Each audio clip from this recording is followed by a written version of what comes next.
Hi everyone, my name is Martina and today let's talk about Halloween and October in Japan.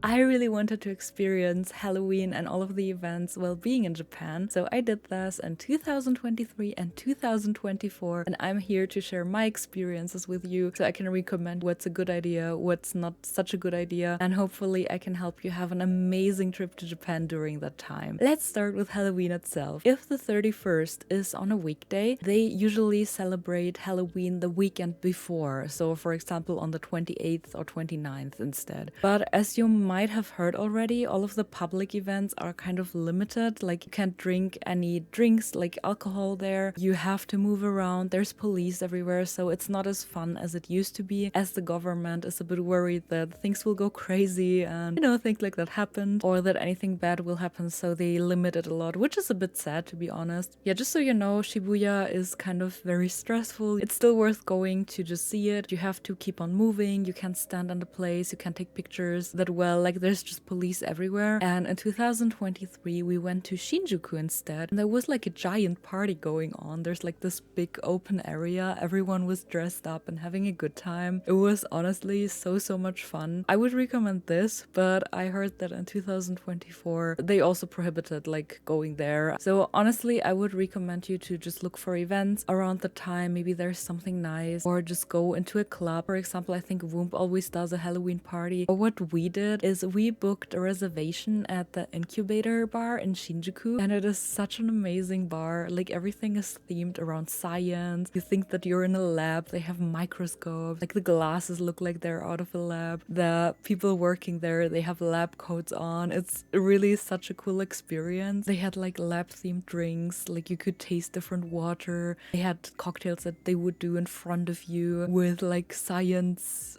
stuff.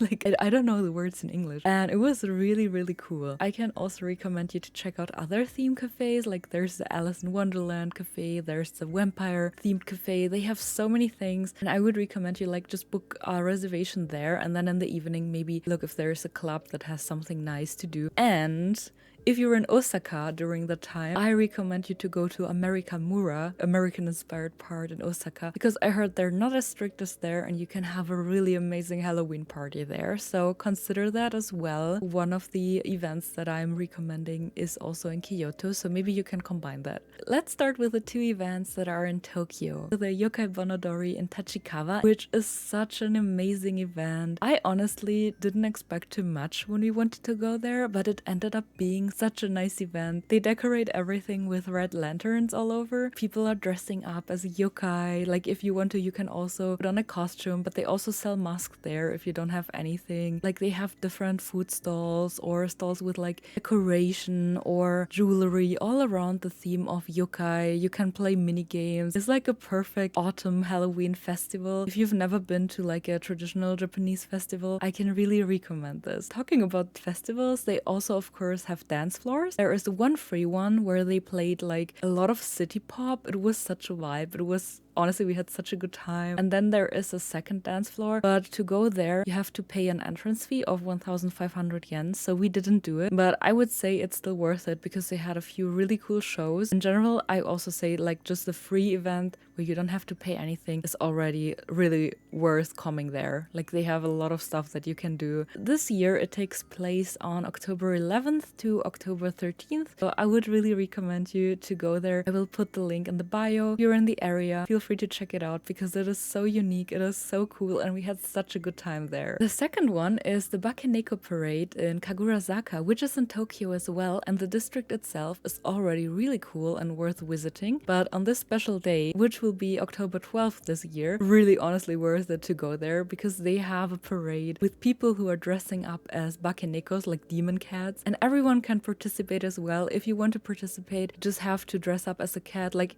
even if it's just cat ears. But I would honestly say like put in some effort because it's so worth it. Just a little side note, you have to pay 500 yen as a participation fee if you want to do it. If you just want to go there and watch the parade, you don't have to pay anything, so you're fine. They have like 3 or 4 parades on this day. We went there kind of in the afternoon and we managed to watch 2 of them, and they were really cool. They were playing live music, walking around in the costumes. costumes. I also have a dedicated video about this event, so I'm gonna link it here if you want to go there. It is really worth it. It's so fun, and everyone was so creative. Everyone was having really cool costumes and putting a lot of effort into them. It was just a big party. I really loved that so much. My favorite event, which is not in Tokyo but in Kyoto instead, and we changed our whole schedule just to make it to this event because we didn't know if it would take place in 2024, but it did, and they're gonna keep it for 2025 as well, is the yokai parade in Kyoto. And it used to be in a smaller area of Kyoto, but they moved it to the Toei animation park, just a big film park. There is a giant Eva standing there. There's a ghost house. They have a lot of attractions there. They have some anime themed stuff as well. So it's a really cool place. This event starts on September 13th and goes until the end of November. So this is a really long time where you can go there. And the parades are on the weekends. I'm also gonna put the link in the description again so you can check it out if you can make it work with your schedule. The parade is so cool. So many people dressing up and looking amazing, looking like yokai as well. And then at the end of the parade, they're doing a dance. So what we did is we went there early. We watched one parade first, like just standing somewhere. And then for the second parade, we went there like early and got the seating space and just waited until it started. Like it was amazing. They were dancing. They were having a good time. I loved seeing all of the costumes. It was like scary as well because some of them were so well made. I would also like, as a little side note, maybe don't take kids there with you, like especially like small kids, because I heard a lot of kids like screaming and being scared. So, and also you have to know that you have to pay the entrance fee of 2,800 yen, which also includes all of the other attractions in the park. If you're already there, you can also do the other stuff. I have to say there's a lot to do, so they will be over super fast. One of the coolest Halloween events I've been to, and of course you can dress up as well. It was just amazing. If you enjoyed this video, please consider to subscribe or comment or leave a like. I would really appreciate it if I could help you out. And yeah, enjoy October in Japan. It is such an amazing month to be there. And if you have any questions, feel free to write them in the comments. Thank you so much for watching, and see you next time. Bye bye.